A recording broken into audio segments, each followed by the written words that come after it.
First we will begin with the sun rising. First stanza of the poem. Let's have a layout of the stanza. Busy old fool, unruly sun, why dost thou thus through windows and through curtains call on us? Must to thy motions lovers' seasons run?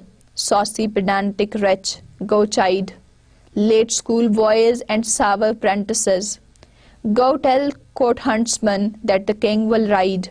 Call country ants to have us offices. Love all alike. No season knows nor clime, nor hours, days, months, which are the rags of time. If we look at the rhyme scheme of this stanza, the first line ends with the word sun, so it's A. Thus, it does not rhyme with the first line, so this is B. Us and thus, they rhyme together, so us is again B. So the rhyme scheme so far is A, B, B. The fourth line ends with run. Run rhymes with the first line, sun. So the same letter of alphabet is designated to this line. So the rhyme scheme of the first four lines will become A, B, B, A. Then chide. Chide does not rhyme with any of the words previously said. So this is C. Prentices, D. Ride. Ride and chide rhyme together. So once again C. Prentices and offices. So once again it rhymes D. Climb and time, they rhyme together, so this is E. So the rhyme scheme will be A, B, B, A, C, D, C, D, E, E. So this is the rhyme scheme of the poem The Sun Rising. Let's have a look at the layout of the poem. There are 3 stanzas in the poem.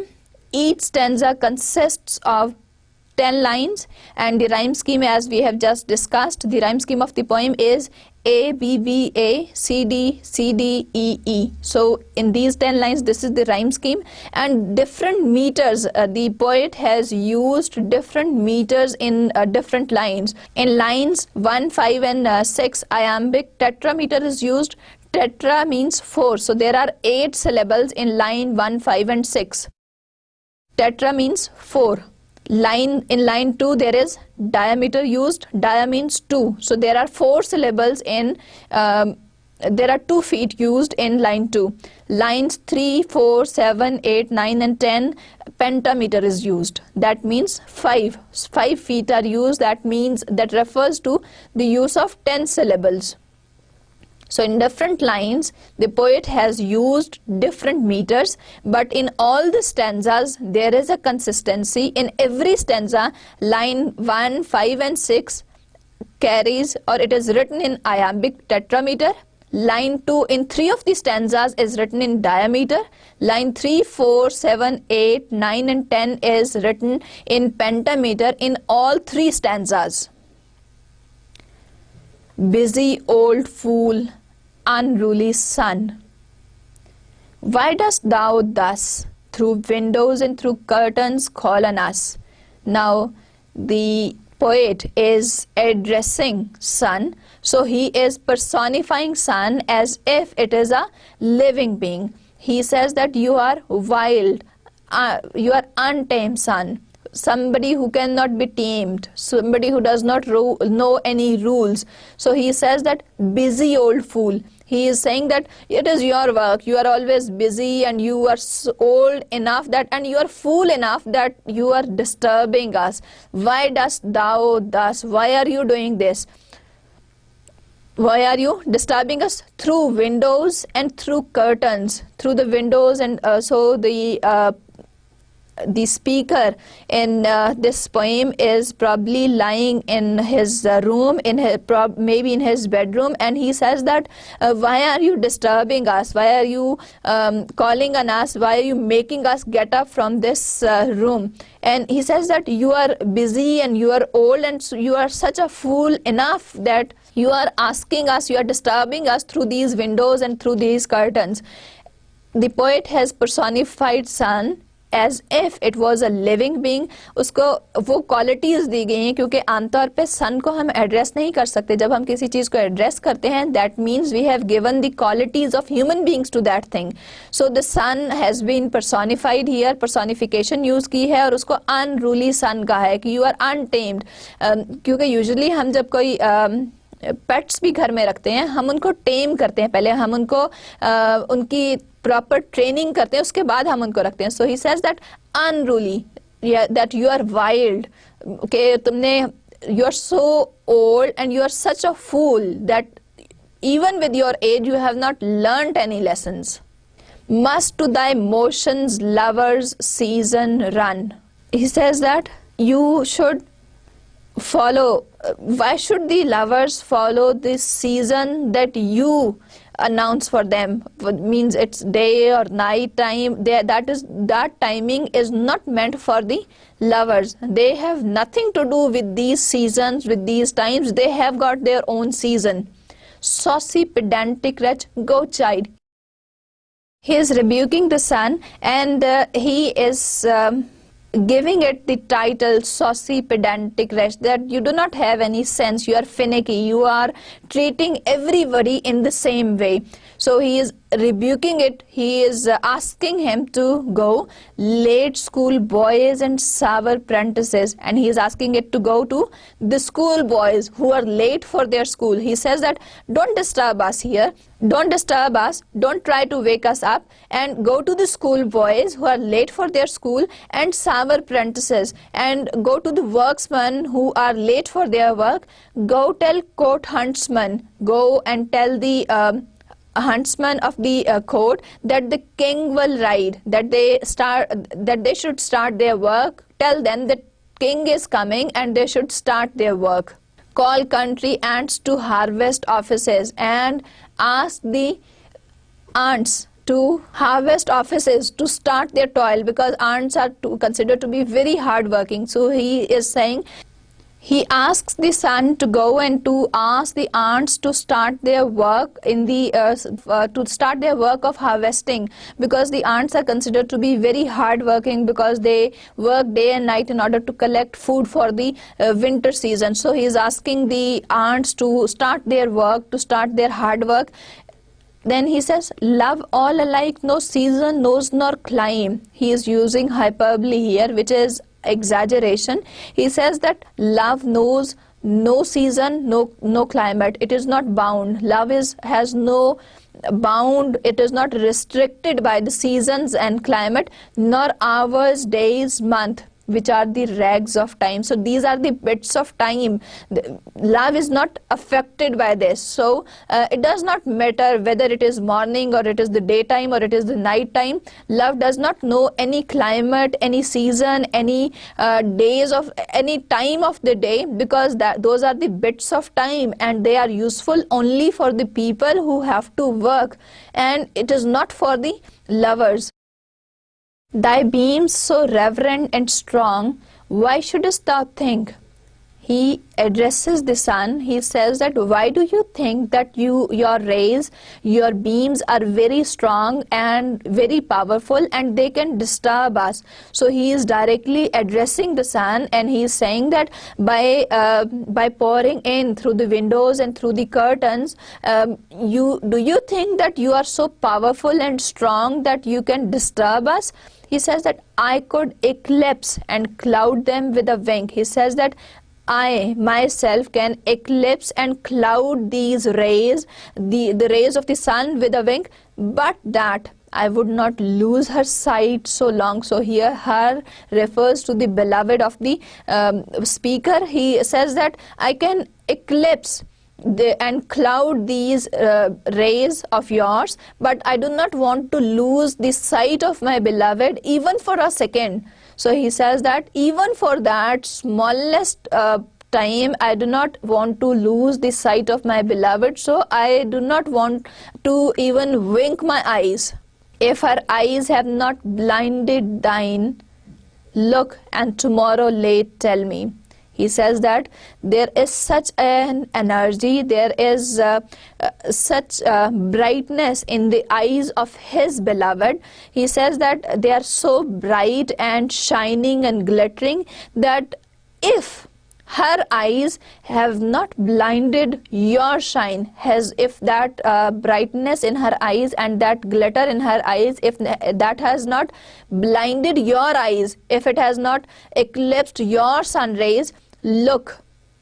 he is commanding the sun, look, and tomorrow he is asking him to see around, and tomorrow late tell me, and tomorrow sometimes in the late hours report it to me whether both the Indias of spice and mine be where thou leftest them, and lie here with me. He says that the spices, the treasures of India and my treasures, where thou you left us them, are they still at present at those treasures of India? They are still present at the same place where you left them yesterday, or lie here with me, or they are lying here with me in the bed.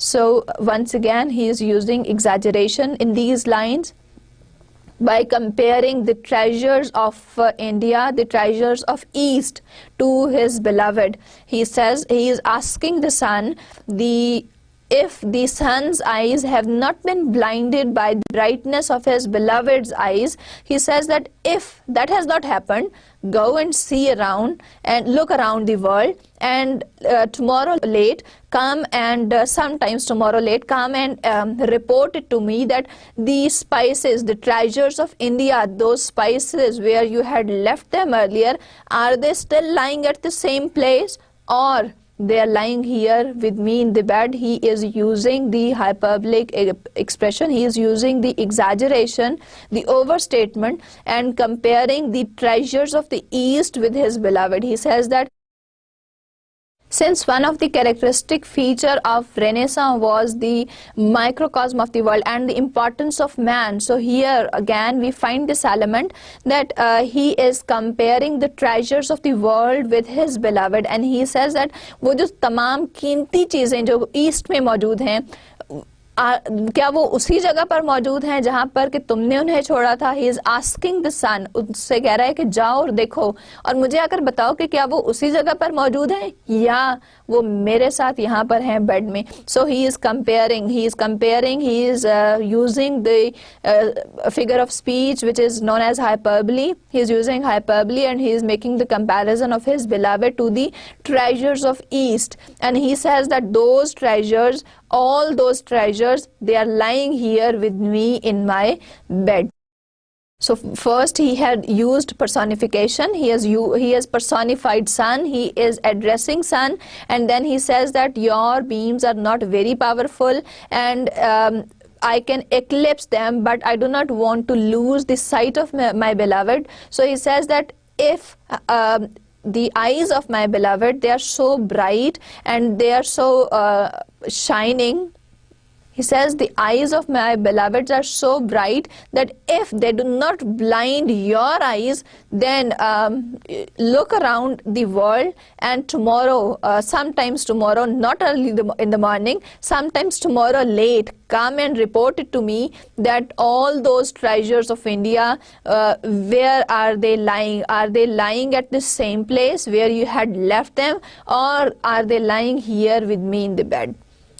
Ask for those kings whom thou sawest yesterday, and thou shalt hear all here in one bed lay. So first he compared the beloved with the treasures of the East, and then he says that ask for those kings whom thou sawest yesterday, and all those kings whom you saw yesterday, and thou shalt hear, and you will hear then, all here in one bed lay. He is comparing himself with the kings. He says, I am the king.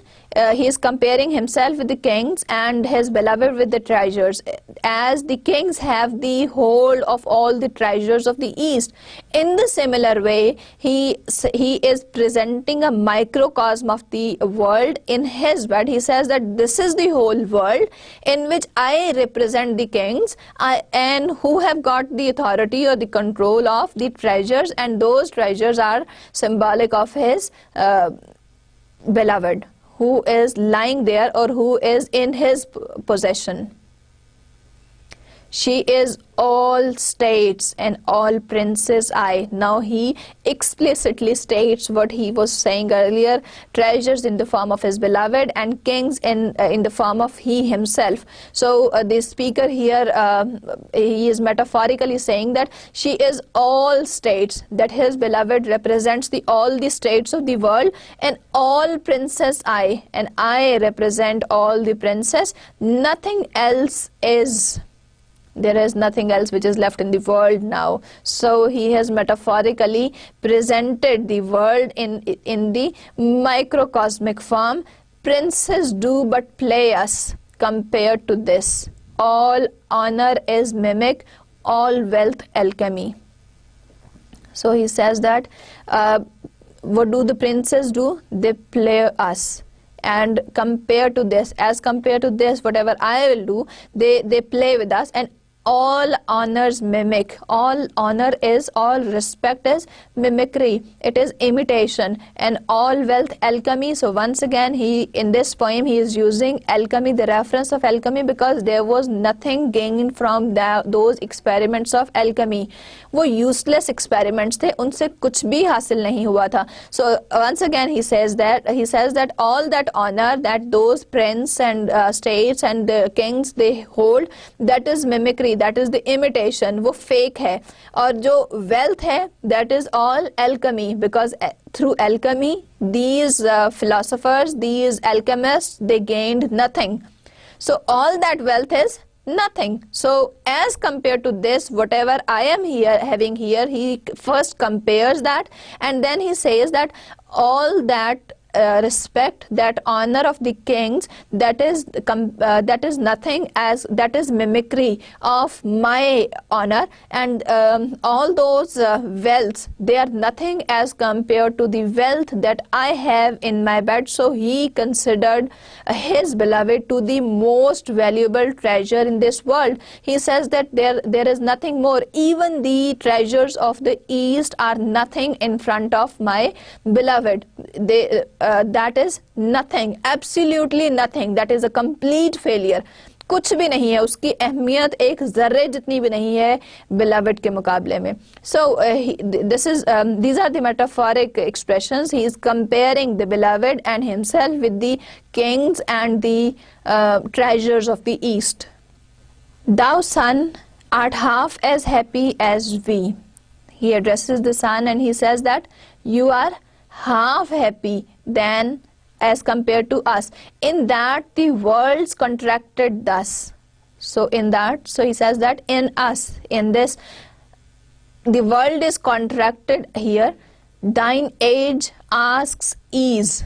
He says that it is, ये तुम्हारी उम्र का तकाजा है. Remember at the beginning he said, he opened the poem, the poet opened the poem, busy old fool. So he says that you are old enough now, you have worked all your life, so thine age asks ease. कि अब ये तुम्हारी उम्र का तकाजा है. Your age does not permit you to go for more hard work now, and since thy duties be to warm the world, and he says that your duty is to warm the world, to throw light and to give warmth to the world. That is done in warming us. Since he had presented that microcosmic world in his bed, he says that this represents the whole earth, and I am the king, and I have got all the treasures here with me in my bed. He says that since your age, it asks for ease, your age requires ease now, you need to do some easy works. So since your duty, your work is to give warmth to the earth, that is done in warming us. Since he says that you have spread your beams on in this room, on this bed, so you have done your duty by warming us. Shine here to us, and thou art everywhere. He addresses the sun and he says that shine here on us, that when you shine on us, that means you are shining everywhere, because he has considered that bed as the whole of universe, as the microcosm of the universe. He says that that if you shine on us, that means you are present everywhere. This bed thy center is. So this is the Renaissance element, that your center is this bed, these walls thy sphere, and the boundary of your work is, of your the limit of your sun rays is this room, thy walls, these walls thy sphere. He says that this is your limit, that if you shine on this, you spread light and you give warmth to us, that means you have done your duty since you are old. And he has used the Renaissance element, and that ultimately leads to the metaphysical element, that the world is and has become anthropocentric during the Renaissance, that man is the center of universe. So man is the center of importance. So he says that this bed where I am lying, so this is the Renaissance element, but he further takes it to the limit, that he says that I in this room represent the whole world. I and my beloved present in this room represent the whole world. And when you shine on us, when you warm us, when you spread your sun rays on us, that in that way you have done all your duty of spreading light and giving warmth to the whole world. So with this we finish with the sun rising, which was an address to the sun. This poet personifies sun and he addresses it. He says that why are you disturbing here me and my beloved in this room? You go and ask the people who have to do their work, ask the aunts or the school boys who are late for the school. He suggests them, all these people who have to get up early in the morning, and then he refers, he uses the hyperbolic expression saying that love knows no season nor climate. He says that there is no season for love, no, not climate, not even the time. So he says that we are not bound by time, so go and ask them to ask the people to do their work. Later on he says that he compares the beloved with the treasures of the east, and he compares himself with the all the kings of the world, and he says that this room represents the microcosm, the world in a microcosm. And when the sun, since it is old and aged and now it is not capable of doing hard work of spreading light on all over the world, he says that it is I suggest you to shine on us here around this room and give us warmth and light, and in this way you will have performed your duty of giving warmth and light to all the world, because this room is a microcosm of the whole world.